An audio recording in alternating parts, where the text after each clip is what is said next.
Hi guys! Vamos hoje para nossa aula 13 e a gente vai falar sobre orações condicionais e relativas. Tive até que olhar para o lado para ler o título dessa aula, que em português fica muito esquisito, mas em inglês vocês vão ver que é muito simples. Orações condicionais. Vamos primeiro falar delas. O que são orações condicionais? Em inglês a gente chama de if clauses. If é uma palavra que vocês provavelmente conhecem. Se não conhecem, vão conhecer agora aqui, que é a palavra se. E é por isso que a gente chama essas orações de condicionais. Por quê? Porque if, se, impõe uma condição, não é verdade? Então elas servem justamente, esse tipo de oração, essas clauses, para expressar situações hipotéticas que podem ou não acontecer, dependendo, é claro, da condição que a gente propõe. Então, se você quer entender essa frase, é só entender essa palavra. Lembrar que toda vez que você vira a palavra if, quer dizer se. Então, por exemplo, if I see a black cat, I run. Se eu vir um gato preto, eu corro. If he proposes, she will say yes. Se ele faz a proposta, o pedido de casamento, ela vai dizer sim. Então, essas são as if clauses. Muito simples, sempre aquilo que está perto da palavra if é a condição e aquilo que vem depois, né, aqui, por exemplo, até separado por vírgulas, é o que vai acontecer se aquela condição for realizada, beleza? E existem então também as orações relativas ou as relative clauses. Essas servem para ligar ou relacionar informações sobre sujeitos e objetos. Então, enquanto nas if clauses a gente tem uma hipótese, né, uma condição, aqui a gente vai juntar. E como que a gente faz isso? Com os pronomes relativos que a gente já viu, tanto na aula de pronomes, quanto também na aula de partículas de pergunta, se lembram? Como what, why, how, who, tudo isso está aqui. Então, se a gente tem essas partículas que eu coloquei aqui, who, whom, whose, são todas relativas a uma pessoa, fica fácil de lembrar porque todas elas começam com who, que é a pergunta quem, né? Então, tudo que começa com who aqui, vocês podem se lembrar que tem a ver com uma pessoa, vai relacionar algo com uma pessoa. Pode ser uma pessoa como um objeto, quem, uma pessoa, como um sujeito, quem, como um objeto, para quem, ou possessivo, né? A pessoa de quem, a calça da Débora, por aí vai. Which, que serve para animais e objetos. That, que também serve para pessoas, animais, objetos e diversos assuntos. That é bem coringa, tá? That é como se fosse o que em português. Where, que também vocês já conhecem lá da nossa aula de partículas de perguntas, que tem a ver com lugar, né? Que é onde. When, quando. Why, que é o porquê, a razão, e what, que liga as coisas, aquilo, alguma coisa, que pode ser também o que. Então vamos ver como que isso fica numa frase. Então a primeira oração relativa que está aqui é This is the man, este é o homem, who cheers for Galo. Olha só que interessante. Cheers for Galo eu coloquei aqui, gente, porque o meu galão da massa acabou de ganhar a tríplice coroa, ser campeão mineiro, campeão brasileiro e ainda ganhar a Copa do Brasil ontem. Então eu tive que colocar o Galo na nossa aula de hoje. Mas olha só, como que funciona essa frase? This is the man who cheers for Galo. Este é o homem que torce para o Galo. Mas Débora, who não é quem? Não ficaria esquisito, gente, se eu traduzisse ao pé da letra e colocasse esse é o homem quem torce para o Galo? Por isso que eu fico repetindo para vocês. Aqui na aula é para vocês entenderem a ideia dessas palavras, a ideia das partículas, a ideia das relative clauses. Não é para chegar na hora da prova e ficar traduzindo palavrinha por palavrinha. Se vocês fizerem uma leitura e se lembrarem que who tem a ver com uma pessoa, vocês vão conseguir entender que this is the man, este é o homem. Que homem? Aquele que torce para o Galo. Beleza? Então esse who é essa palavrinha de conexão que vai dizer que este homem aqui é de quem eu falo, né? É aquela pessoa que torce para o Galo. Não traduzam, simplesmente conectem essas ideias. Who, whom e whose tem a ver com pessoa. Vamos para a próxima. She's the girl whom I met in Ibiza. Ela é a garota que eu conheci em Ibiza. Se eu for traduzir, vai ficar que. Em inglês, tem mais uma partícula. Poxa, Débora, eu tenho que lembrar disso tudo? Sabe que não? Sabe por quê que vocês não precisam se lembrar quando é que vocês vão usar cada uma das coisas?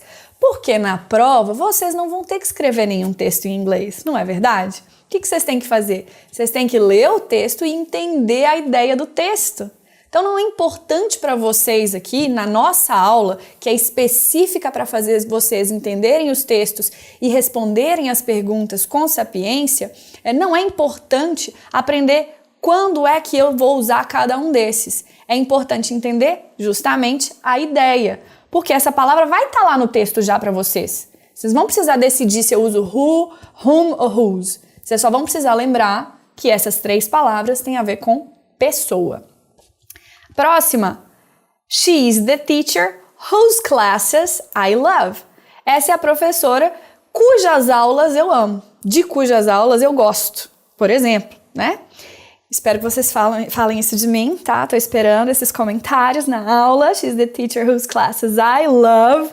Mas aqui, mais uma vez, a gente tem essa ideia de relacionar com a pessoa, né? As aulas de quem? As aulas dela, beleza? Vamos para os próximos, que não tem a ver mais com uma pessoa, mas pode ser com alguma coisa, algum assunto, algum objeto. Olha só, I lost the ring. Ring quer dizer anel, né? Então eu não posso mais usar who, porque ring não é uma pessoa. Não posso usar who, whom e whose, beleza? I lost the ring which my grandfather gave me. Ou seja, o anel que, traduzindo para português, o meu avô me deu. Eu poderia usar that, já que that também tem a ver com coisas? Poderia. I lost the ring that my grandfather gave me. Beleza, tá tudo igual, ok? Olha essa próxima frase. Freedom is a right, a liberdade é um direito, that everybody deserves, que todo mundo merece. Bom, aqui tem, ó, produção, tem um erro aqui no meu slide, depois a gente tira, tá? Tem um S sobrando aqui, gente, não copiem essa frase, tá errada. Foi um typo. Vocês conhecem essa palavra? Typo. Type é o verbo de digitar, né? To type. E existe uma gíria em inglês que é typo, T-Y-P-O, que é quando você, na digitação, você erra a digitação. Não é que a pessoa não sabe o idioma, fez um erro de ortografia que ela não sabia. É que realmente, sim, de repente clicou 2 vezes ali na mesma tecla, a gente chama de typo. Acontece bastante, né? Isso aqui, por exemplo, é um typo. Então vamos lá. Agora que a gente viu que o which e that são para coisas, assuntos, né? Diversos, a gente vai para where, que vocês já sabem quer dizer onde. Where are you from? Where is the mouse? Então, tem que ter a ver com uma localidade. Não posso usar para localidade, nem who, nem whom, nem whose, nem which, nem that. Eu vou usar where, beleza? This is the city where I live. Essa é a cidade onde eu vivo. Poderia colocar em português em que eu vivo, por exemplo, né? Aí sim, se eu colocasse a preposição, eu podia usar umas outras coisas. Mas, geralmente, where para localidade. When é quando. Ou seja, agora eu tô falando de tempo. Let's ride a bike. Vamos andar de bicicleta quando? When we arrive in Amsterdam. Quando a gente chegar em Amsterdã. Que legal, né? Ô, vontade. Why, que é o porquê. This is why I don't like apples. Essa é a razão, esse é o porquê de eu não gostar de maçãs. Então, vocês veem que aqui, ó, why não está sendo usado como uma partícula de pergunta. Por exemplo, eu posso perguntar, por que você não gosta de maçãs? Como é que eu faria essa pergunta? Esse why tinha que vir no início. Why don't you like apples? Aí eu ia explicar, olha, eu não gosto de maçã, porque eu não gosto de vermelho, porque eu acho o gosto muito cítrico, nananã. This is why I don't like apples. Essa é a razão, este é o porquê de eu não gostar de maçãs. Beleza?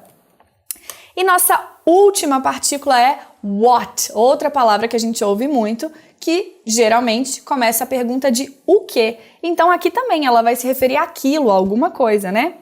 I didn't understand what he said. Eu não entendi o que ele disse. Então essas são as orações relativas, né? Que usam essas partículas aqui para juntar uma parte da oração com a outra.